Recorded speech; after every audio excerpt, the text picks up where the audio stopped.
Welcome to the Profit Talks podcast, hosted by the Orange County Inland Empire SBDC Network, funded in part by the U.S. Small Business Administration and the California Office of the Small Business Advocate.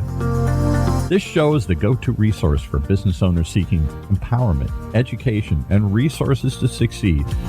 Join us as we connect you with experts, share the triumphs of fellow entrepreneurs, and reveal the wealth of assistance available to you today to level up your business. So let's go. Let's dive in and learn more.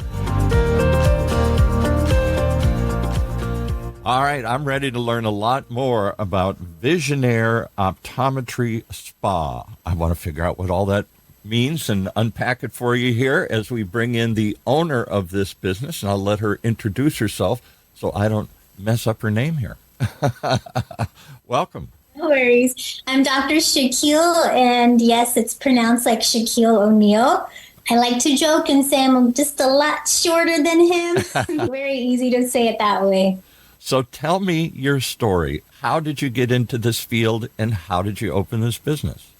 Great question. This field, I knew growing up I wanted to be in the medical field. I always gravitated towards medicine, science, math. My mother, she's a physician as well, so it just fell on us too. And then I went to undergrad at UC Irvine, and I was doing the whole pre-med route there too. Now I got to point out that our studio is at UC Irvine, so go Anteaters. Go Anteaters. Really great school, really great education there. And so at that time, when you're starting to look and apply for grad schools and doctorates program, somebody suggested that I shadow different doctors to see, do I truly see myself there 5 years, 10 years down the line? So growing up, I thought I was going to be a pediatrician or a psychiatrist. I shadowed a lot of different doctors and nothing really clicked. And at that time, my grandfather, who's such an inspiration, passed away. And he was completely blind from a condition called glaucoma.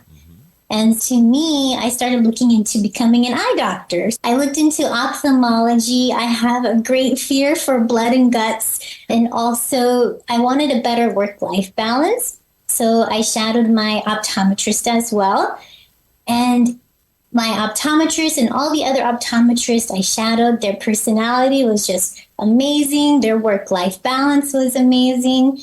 The concept of optometry is so unique, too, that there's a whole medical side of things, but there's also a whole fashion aspect of things, too, which is so unique. Makes sense, right? All right, so I hear two things in that story. One is some personal connection. Your grandfather suddenly opened your eye to, hey, maybe I can help other eyes. Maybe I can help people with their eyes. And the other one that I don't hear many physicians ever think about until it's too late is work-life balance. You said you wanted to be a pediatrician. There's no work-life balance. The baby comes when it comes. It's 2:00 in the morning. You got to go. Yeah, so that, I know, it just fell into my lap, I guess, the whole concept of let's go shadow different doctors. And to me, I like to travel. I like to go experience different brunch spots. I like a little bit of freedom and autonomy too. So with optometry, I found a lot of that. Granted, now that I opened this new small business, it's a whole nother story. I had a lot of a great work-life balance there for sure. So let's talk about opening a business. Now you graduate, you find your passion, you find your work-life balance, and now you throw that work-life balance out the window because you got a business to run, and you got to get the door open, and you got to stock the supplies, and you got to go to conferences afterwards and look at the latest fashions and stuff here. Why open your own? Why not just work for somebody else? Yes, I had this dream back when I was in my grad school program. I was literally daydreaming about it, about creating a spot that would be like a one-stop eye health and wellness spot. And there's nothing like that in the industry. No. There's no practice like that at that time. And so through the years of seeing thousands of patients working at multiple different offices, I realized a lot of these patients had true concerns about the dark circles around their eyes or the crow's feet or the sagging skin. And I literally had nothing to offer them. And so at that time, it just made sense to create something that would encompass both things. And I knew that I was in a unique position where my husband's an MD as well. I told him my idea, and he's, okay, whatever you need, honey, let me help you. Shout out to your husband. What's his name? Let's give him a shout out here. What's his name?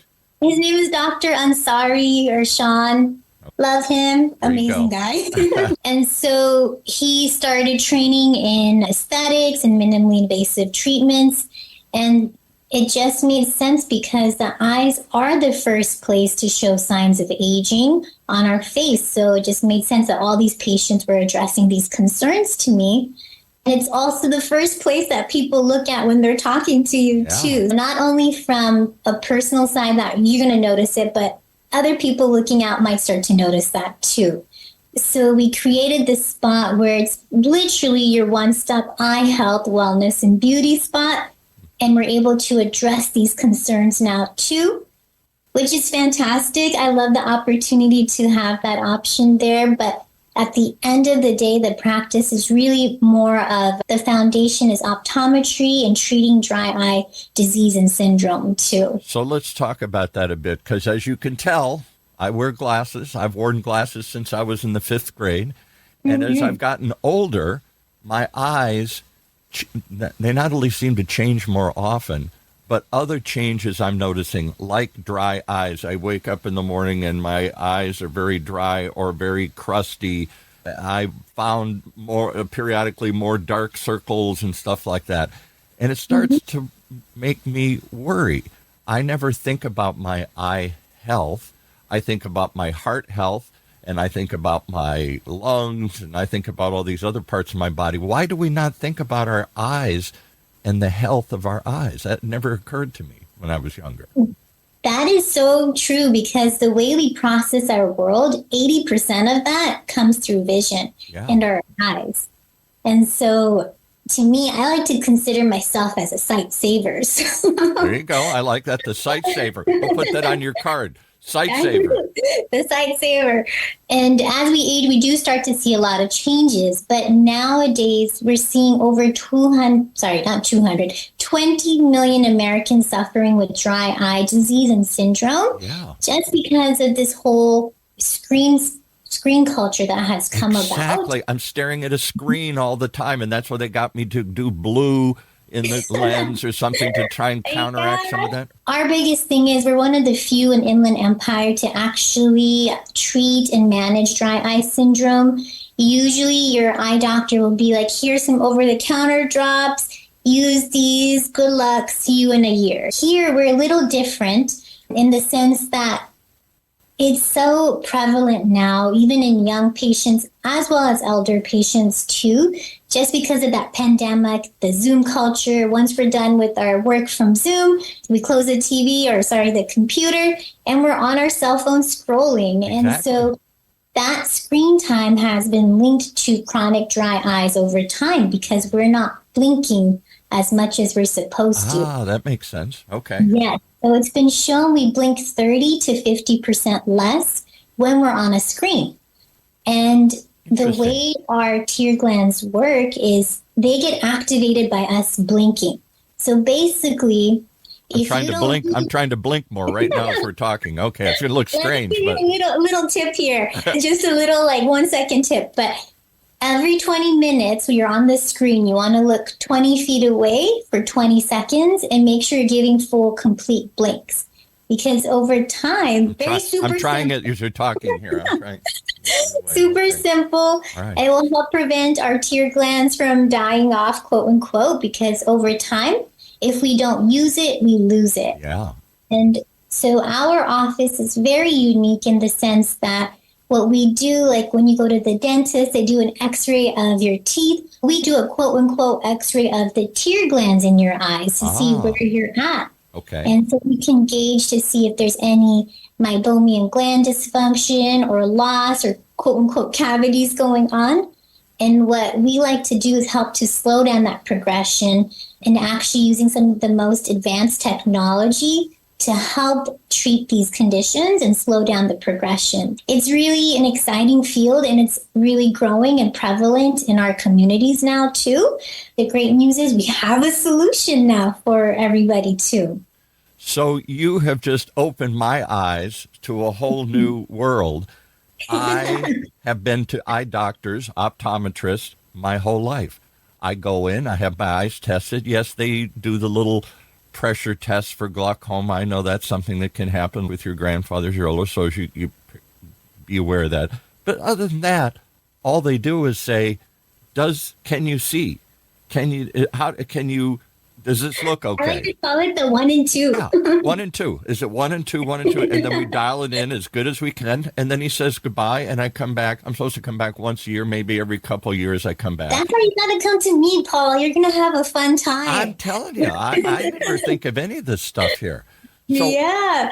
No, so there's a lot that goes into it. It looks very basic, but the whole idea of checking your vision, your eye pressures, just by keeping up with an annual eye exam, we could prevent 80% of blindness. For example, my grandfather, if he would keep up with those annual eye exams, he would have not gone completely blind. To me, it's just huge, so important. The earlier we catch these conditions, the better the prognosis. You got my attention. You opened my eyes. Again, I'll use that analogy again.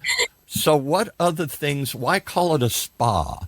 A spa is where I relax and I get a massage and I get some essential oils and I relax. And I don't picture an optometry spa. I've never heard that term before. Why call it a spa? Usually it's a clinic. It's a spa experience. And for me, I worked at multiple offices, and I've seen nuances that worked, nuances that don't work. I saw things that I would like to add. So I've carefully curated this whole patient experience to make it feel very comfortable and relaxing and inviting as well. There's no patient experience in an eye exam. Is it 1 or 2? 1 or 2? And then they switch, and then you leave. Yeah.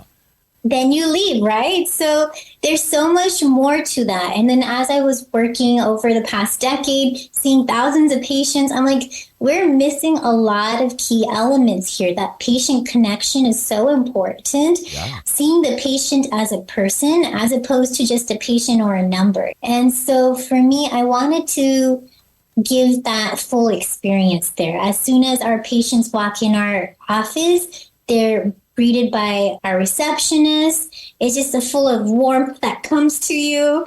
We also offer our patients refreshments while they're waiting. We also do all of our state-of-the-art technology. And just like at any medical office, we have to do an extensive intake. So while I'm doing that extensive patient history, I actually do like our signature quote unquote digital detox that kind of gently massages the eyes. A digital detox. I'm massaging I'm massaging my eyes. You gotta come, Paul. You just gotta come. You're gonna love it. Do people? All right. So let me ask you a question then. I go to a spa, or my wife loves to go to a spa with her girlfriends. This is a special treat. Let's go to the spa and pamper ourselves. Do I go to your thing and pamper my eyes? I don't need new eye exam. I just want to pamper my eyes. I want to feel good.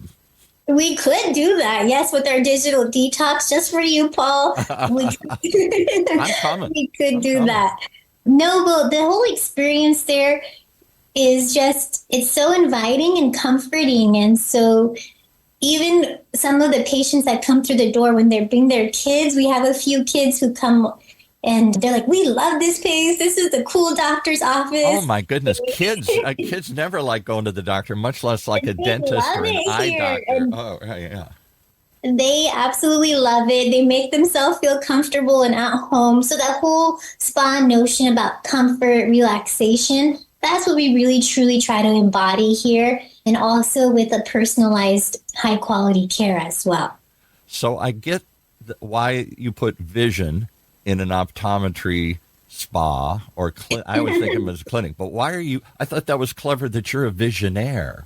You're not, this isn't just about my vision. This is about your vision of how this experience can be better, can be different. You're looking off and seeing something that I've never seen before, an optometry spa where my eyes are treated and examined and relaxed, and it's warm and it's welcoming. Is that why the name? You're not just vision, my vision, but your vision of where this industry's going.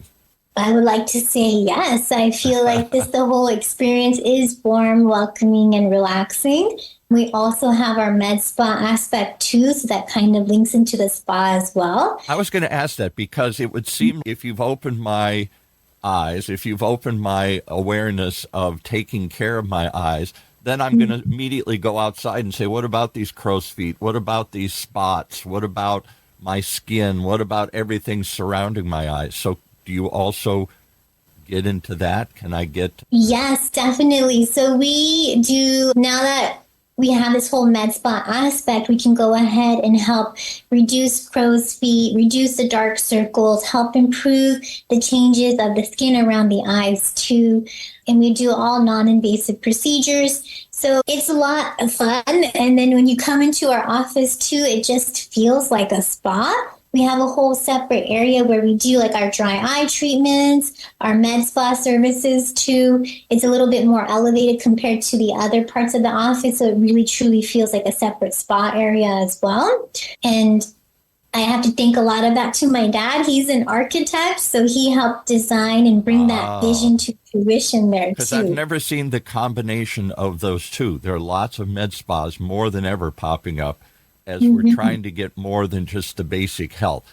Yes, I want my blood pressure down. I want my glucose level. I want my cholesterol under control. There are various things I do, but I also want to live better longer. I don't just want to live longer.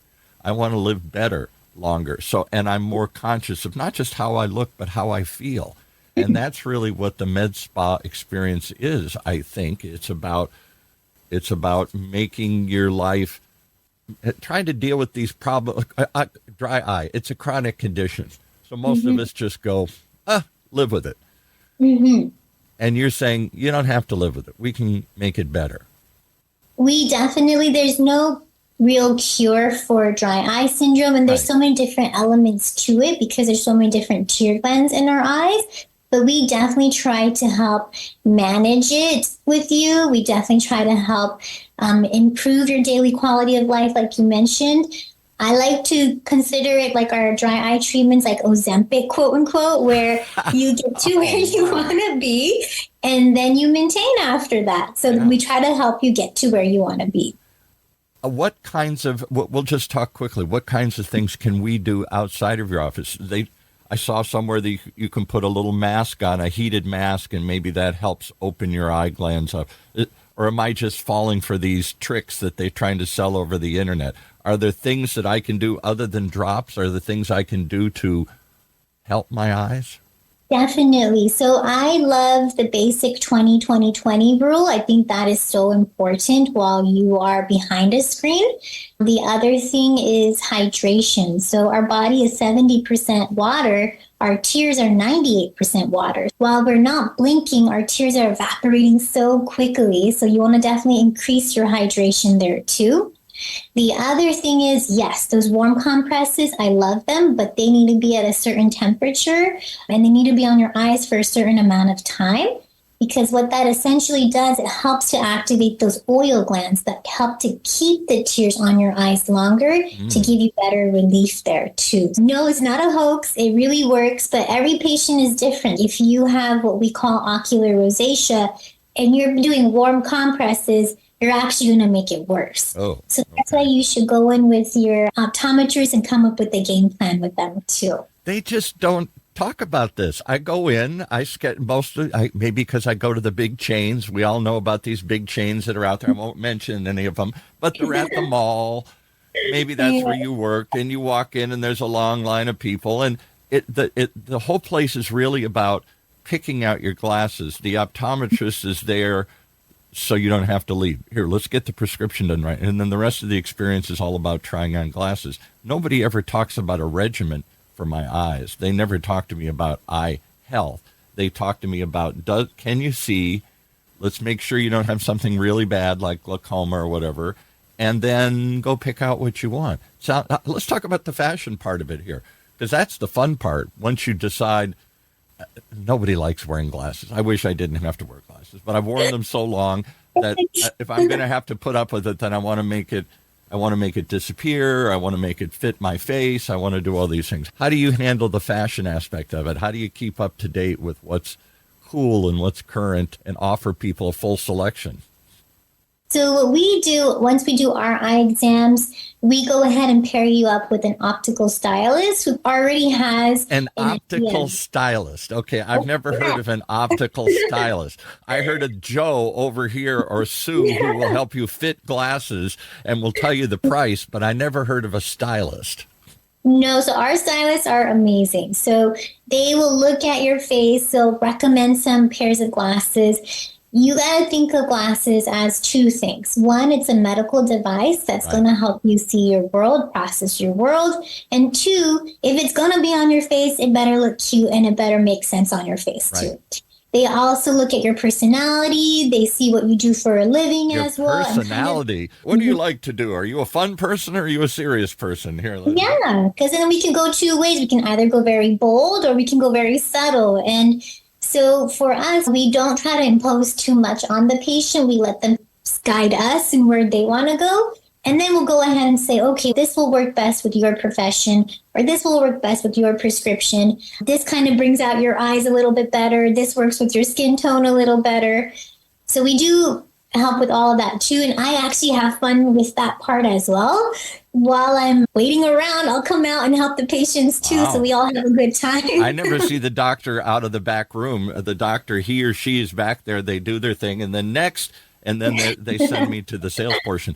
I only have to drag my wife along because she's the only one that has any fashion sense. I don't. I'm a guy. Okay, that's fine.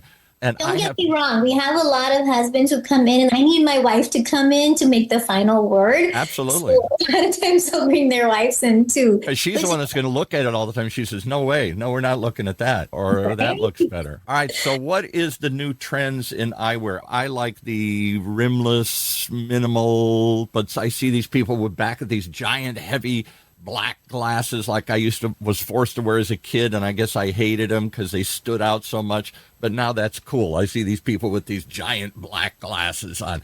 Where's the industry going with glasses? Are we trying to?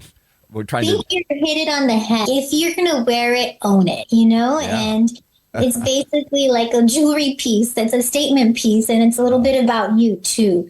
So yes, a little bit thicker, chunkier is really in right now. Clear lens, clear frames are really in right now. We have a lot of people asking us about frames that you can actually take pictures with too. So we offer that as well. Wow.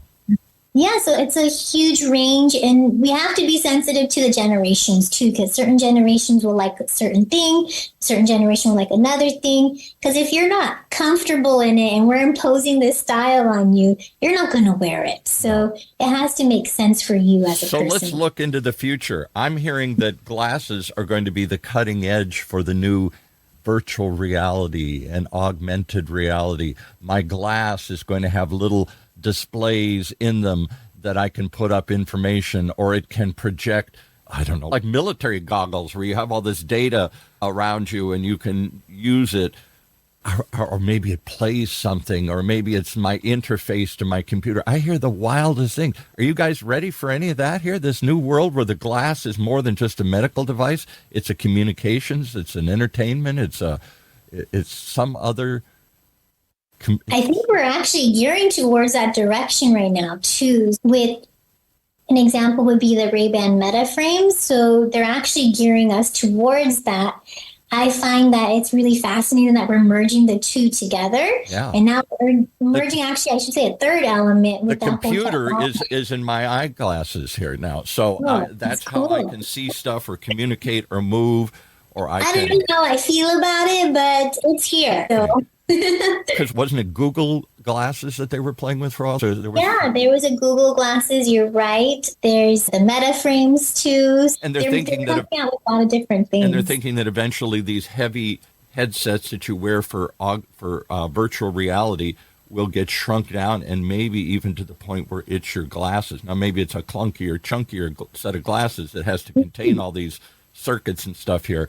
But I just think my whole life it was trying to pretend you didn't have glasses on. If you had glasses, you were a dork. If you had glasses, you were you were studied too hard. Girls with glasses never get passes, whatever. Girls weren't supposed to get glasses.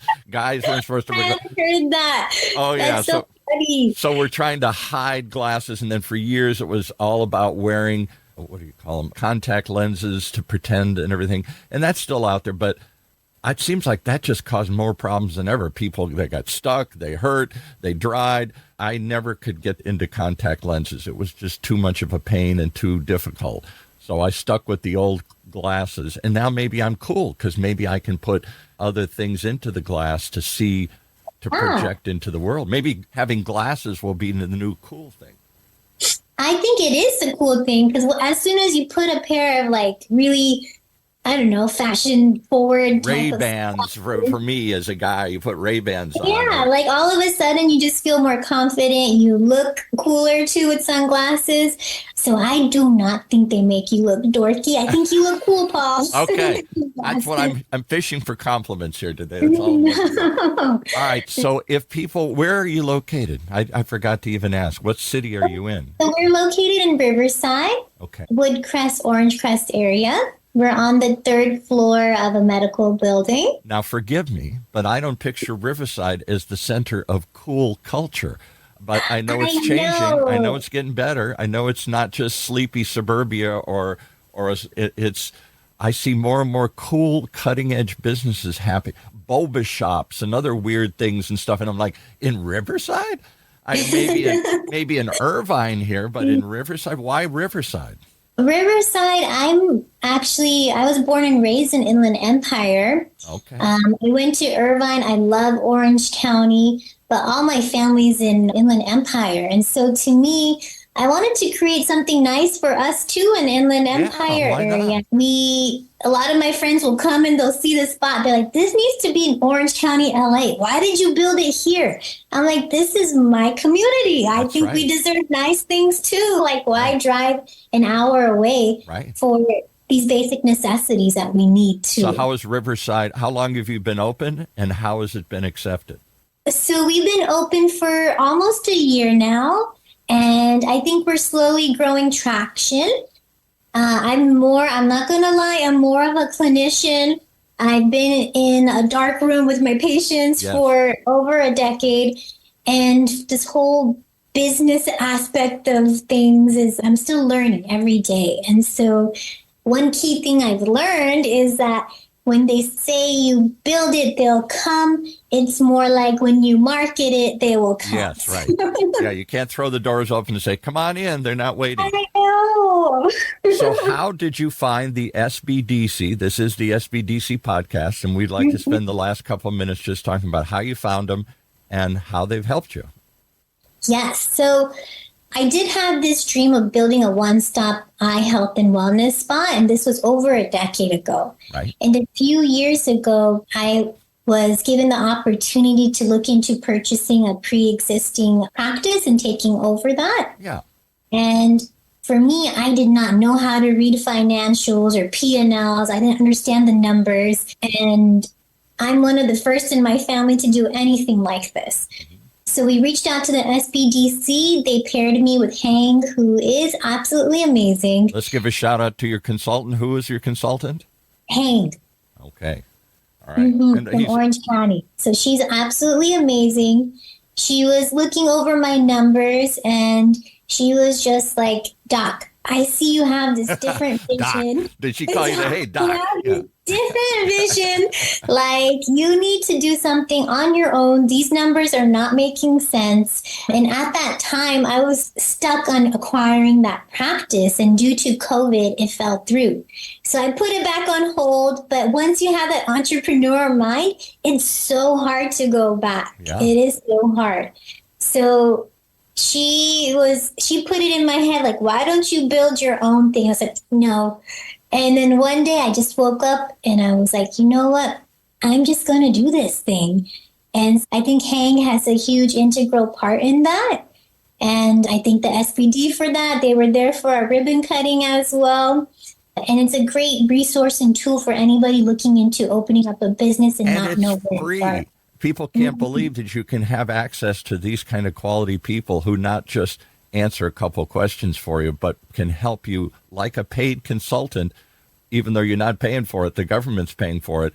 Walk you through this vision and carry it out and say, I see what you're saying, but if that's what you want to do, have you ever thought of this?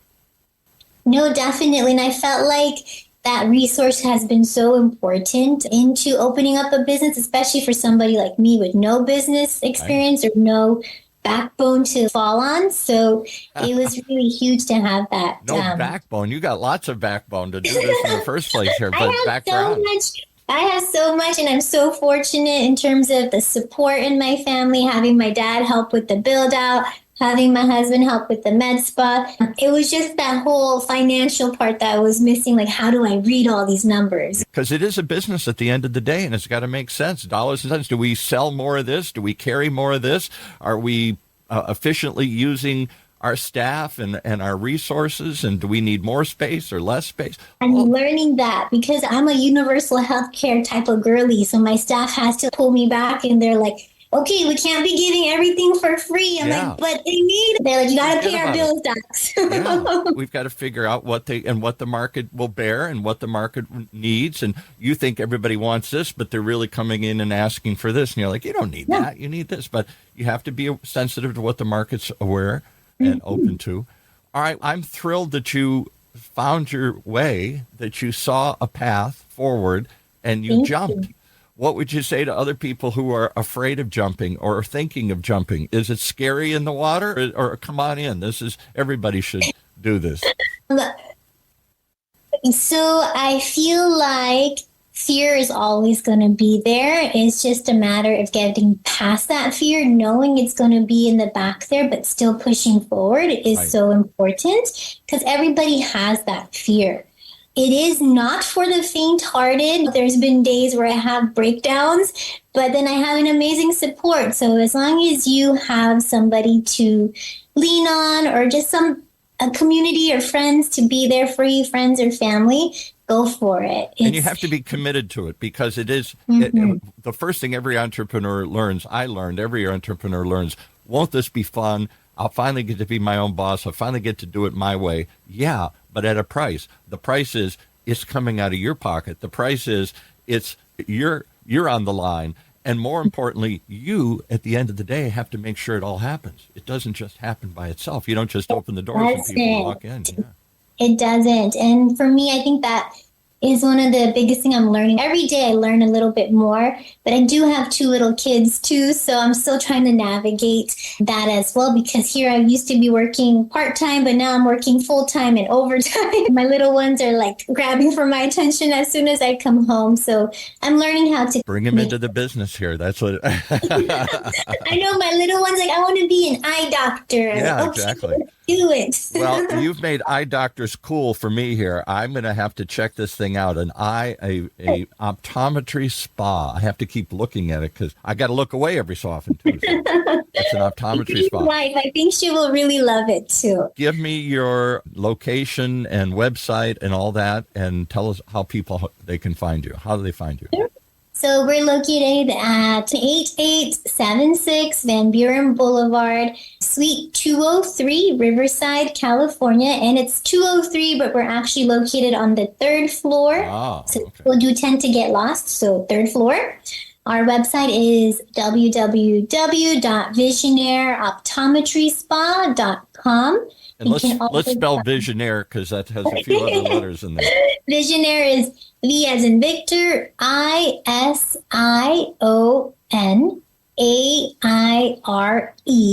optometryspa.com. Today we're talking to a true entrepreneur, a true visionaire. And I want to thank you for joining us. And I wish you all the best of luck. And when I'm out in Riverside, I got to come and get my eyes. Honey, I'm going to the eye massage. I'm going to the eye spa here today. I would love to have you. You're going to have a really good time. I don't want to hype it up, but 100% guaranteed. 100% guarantee. You heard it right here, folks. Yeah. All right. Thank you so much for joining us here today.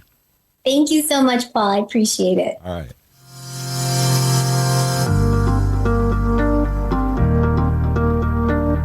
As we conclude another episode of the Profit Talks podcast, we hope we've empowered your entrepreneurial spirit. Reach out to us to connect with our experts, and let's take your business to the next level.